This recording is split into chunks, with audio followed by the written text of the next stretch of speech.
And matanong ko lang, inaramdaman nyo kahapon din po. Nandito na.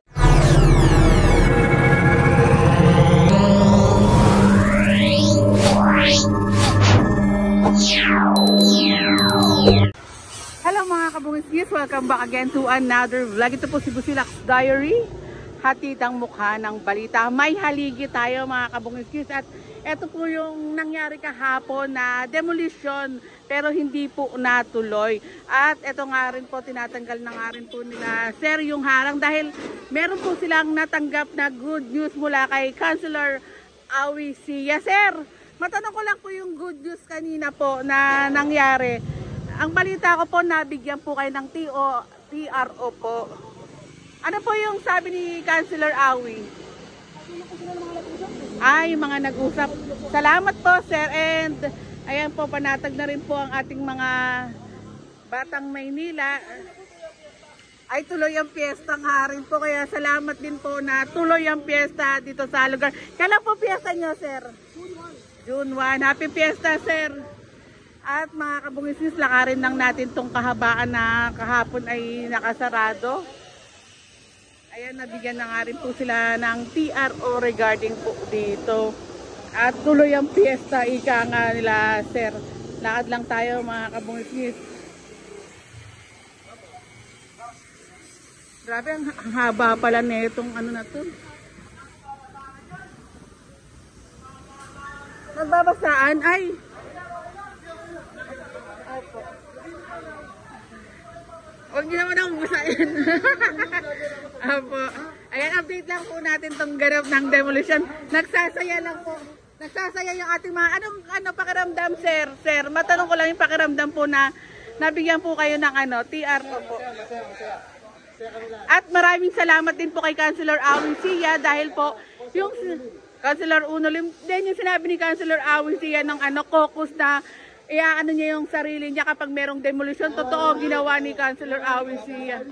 Kaya nga po talagang ayan, Councilor Unolim. Ayan si Vice Mayor Yul Servo. Tsaka nagpunta rin po ibang distrito po, no? Sila Councilor Tol Circle at iba pa po. Maraming salamat po. At maraming salamat din po kay Councilor Arwin Sia na talagang tinupad niya yung caucus niya na sinabing ihaharang niya yung sarili niya, yung katawan niya para sa mga tao nga rin po.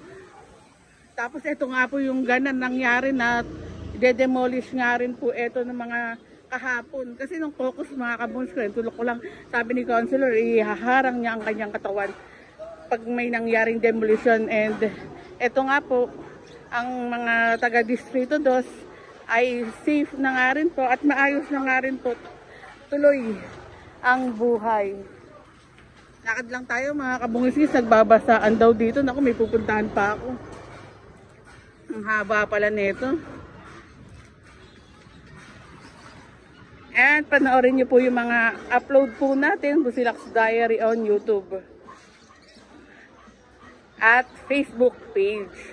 Kanina kasi pumunta na si Councilor Awi Sia din po dito para ibigay po yung good news. Tanungin po natin sila sir po dito.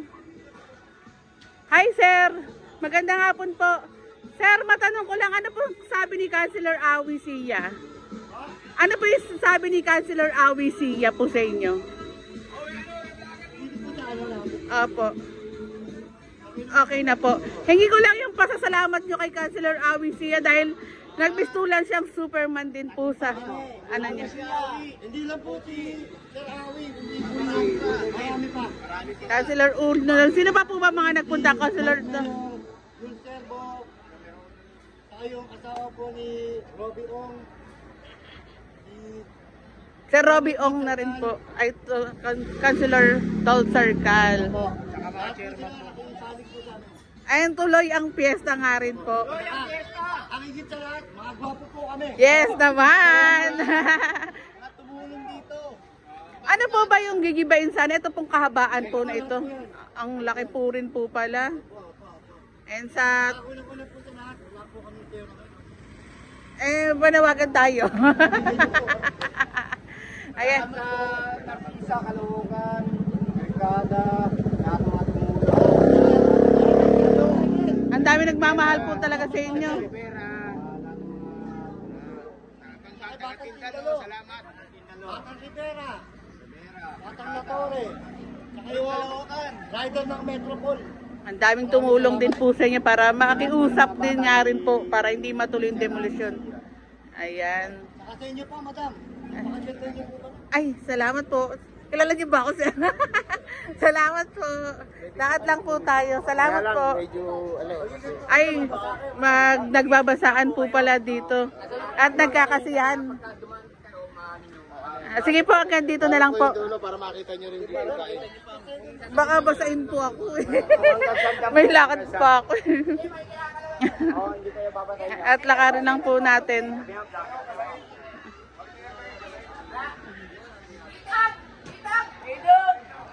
Pasensya na, ang ating mga kababayan ay nagsasaya lang po. Dahil sobrang saya po etong pakiramdam na tuloy pa rin po ang piyesta ng ating mga kababayan.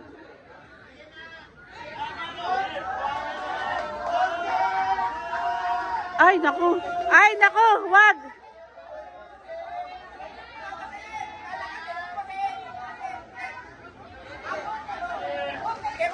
Wag na po, sir.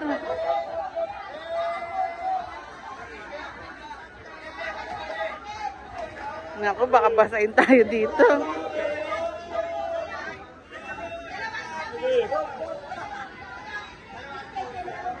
Ayan po ang ating mga kababayan. Sir, hingin ko lang ang mensahe mo kay Councilor Awi Sia. Ay, mga bagets!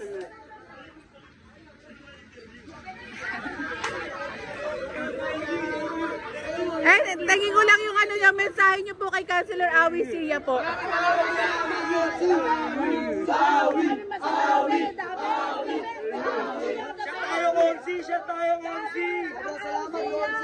Ano po ba yung ipinarating sa inyo kanina ni Councilor Awi? Kaya po kami nagsasaya. Within 20 days. Ang nakuha po namin TRO, pwede pa po kami gumawa ng ganito. Pwede pa po para makaglaban nga rin po. 20 days. Sobrang saya po namin. Salamat po kay Councilor Awi Sia at kay Councilor Unuling. And matanong ko lang, inaramdaman nyo kahapon din po.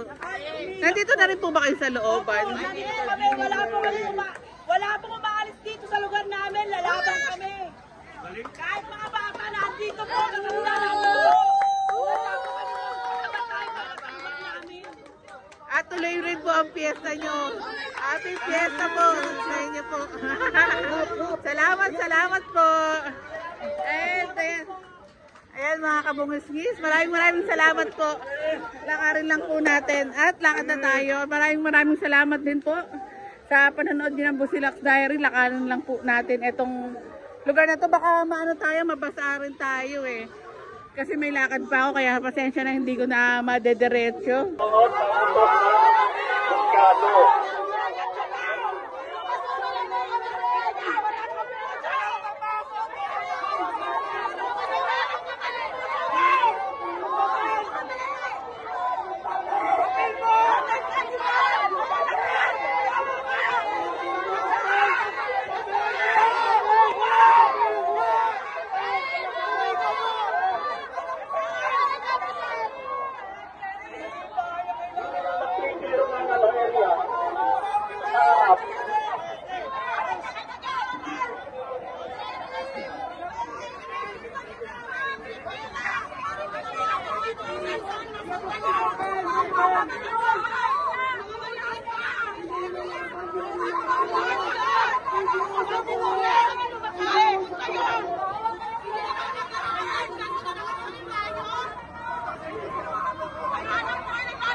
Yung representative ng PSWD.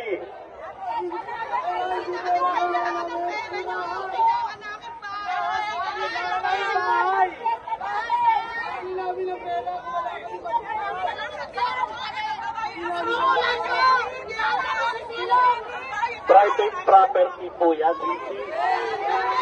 Obligasyon ng may-ari ng lupa. Binibigyan kayo ng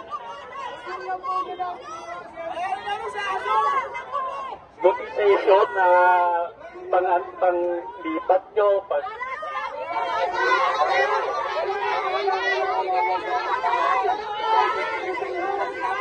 kailangan na ng may-ari ang lupa. Tapos na lahat yung kaso na pinahin mo.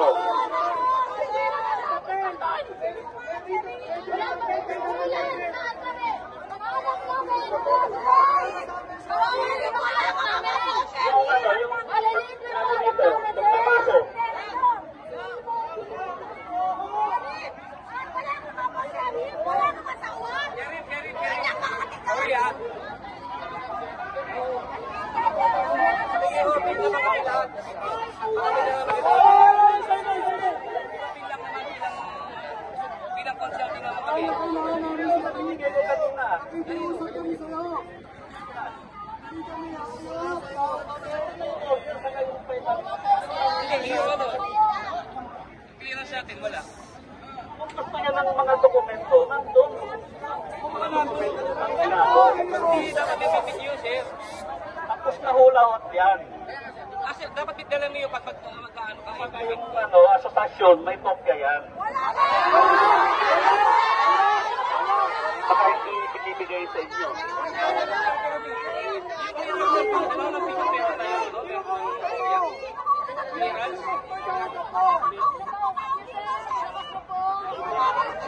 Hindi nga, magkakaroon yun. Para-para naman tayong diba? Para-para naman tayo may kakayahan dyan. Ang tanong lang namin, hindi ba required sa inyo bago nyo gawin yan? Kailangan dala nyo yung clearance. Asa yung clearance ng ang PICO? Wala naman kayo binibili ng clearance. Wala po kaming nare-receive at ano. Hindi ba dapat dala nyo yung sir kayo i-implement? Wala po silang pinagpunta. Dala mo yun sir dapat eh. Hindi dapat dala mo yun, hindi ka mag-implement eh.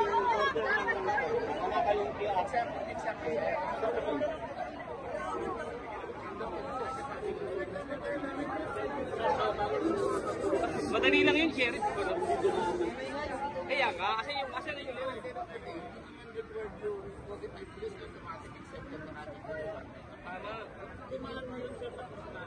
yung papel? Ba't wala na ba yung papel na dala?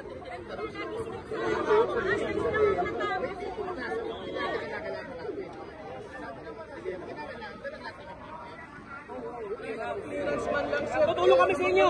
Kakasapin namin lahat yan sa clearance nyo. Bitbitin yung clearance. Sige, tutulong kayo. Pakikiusapan namin lahat yan. Dali mo lang yung mga dokumento. Pakita natin sa kanila. Oo, umaalalay na kami. Ayaw namin masaktan ng mga tao. Ayaw namin magkasakitan. Ibang naman ang tandaan namin. Bigyan nyo kami ng dokumento. Kami na sa paliwanag namin sa kanila. Eh, wala naman kayo lang eh. Wala kayong dalang kapag eh. Di ba nakikiusap kami sa inyo? Kung talagang gusto nyo kaming tumulong sa inyo, ibigay na yung papel.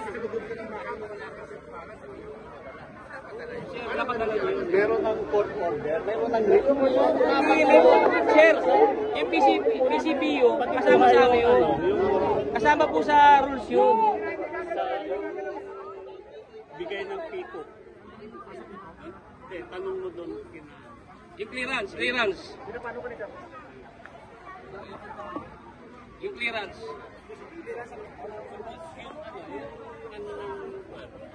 Kasi yun ang hinahanap. Yung sa PICO, yung galing sa PICO na pinadala sa NCRP.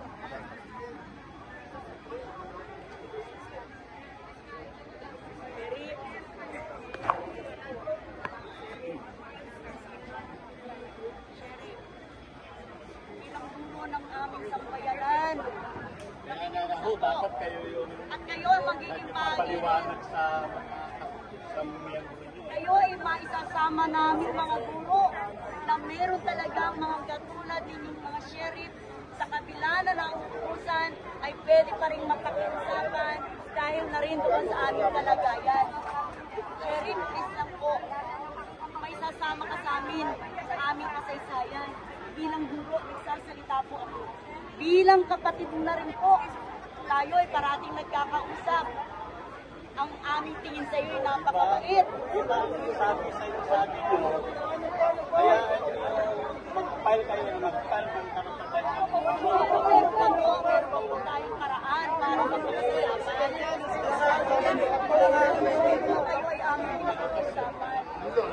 Sheriff,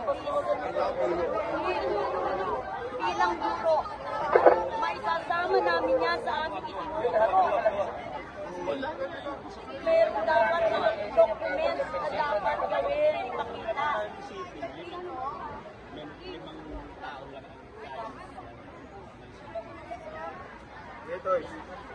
Compensated naman din dapat sila natin, di ba? Meron sir, meron ibibigay. Kaya ayaw naman mag-comply. Kaya Meron po namin usapan. bibigay yung pera, ayaw nyo naman. Ano gagawin natin? Sheriff, ano, kasi meron dyan 13 bahay, nag-iiba yung tinin nyo. Ang tanong, hindi naman kasama sa demanda. Bakit iiba yung tinin? Kaya mayroon yung survey.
Ito na yung pinakaliran?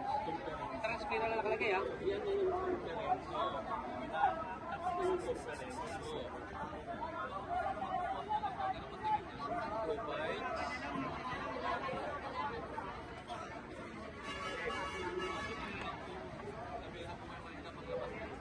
Sino yung mga tao namin po wala namang makakapasok ng ang United Department?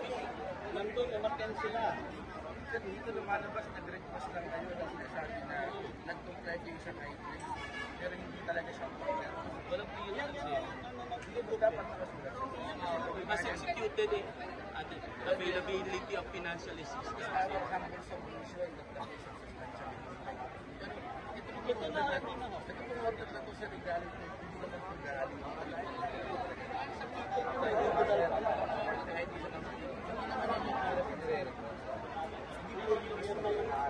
Yun na yung requirement ng CRP. Hindi na nakalagay. Nagdudugong ko to sir, wala tayong nakikita. Ayaw niyo. Hindi siya ayaw ko sir, pero nakababasa niya naman sir. Ito na yung nakasulat. Lumalabas lang dyan sir, parang capital of confidence. Nag-submit lang kayo. Sinasabi niyo na nag-submit kayo. Again, parang sinasabi mo lang na yung requisition na nagawa mo ng lahat. Pero wala pa rin. Wala naman sila na hindi naman sila nag-comply pa Kasi hindi naman sila duty na. Ayaw na makipag-cooperate. So wala clearance sobrang pito. Nandiyan ang pito. Sila ang magbibigay. Masyado naman kayo. Hindi nyo man lang dinidinig yung kanilang ano. Eh obvious naman po yung pikot na nag-comply lang tayo sa demolition conference.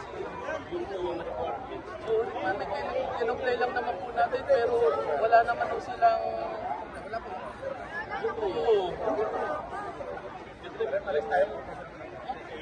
Alagay nila. Iba yung Undertaking lang po yan iitan. Wala naman akong pinag-obtain na words na clearance mo yun eh. Hindi clearance yan. Nag-comply lang tayo. Obvious na obvious. Hindi yan. Obvious yan na hindi yan ang clearance. Sir, hindi yan ang pwede. Yan lang pwede na yun. Sir, hindi yan ang gawin na natin yung tama. Bakit wala namang clearance? Sir, hindi yan ang nag-comply lang tayo. Coordinate sila din. Bibigyan ng pera.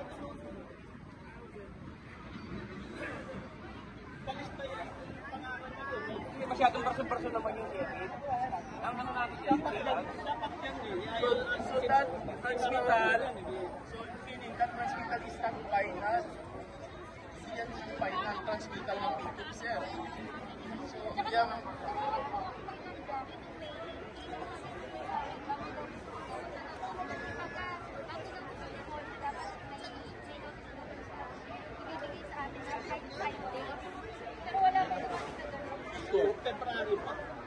Pickup.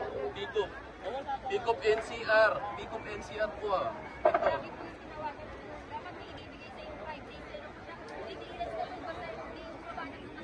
Ito. Kaya i-flip na natin sa clearance yan. Naintindihan mo naman siguro yan. Kaya na clearance yan. Ay, hindi po. Sir, hindi. Requirements pala. Requirements niya sir to obtain clearance. Pero nagtapunan. Ito yung tayo.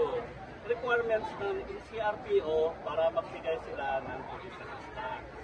Requirements yan. Tama po yun. demolition. Eh, demolition, nasa yung Para sa urban clearance. Para sa urban po, ano ang gagawin sa urban po? Yun ang requirements naman ng urban po. Ano ang gagawin sa urban po pag na-demolish natin?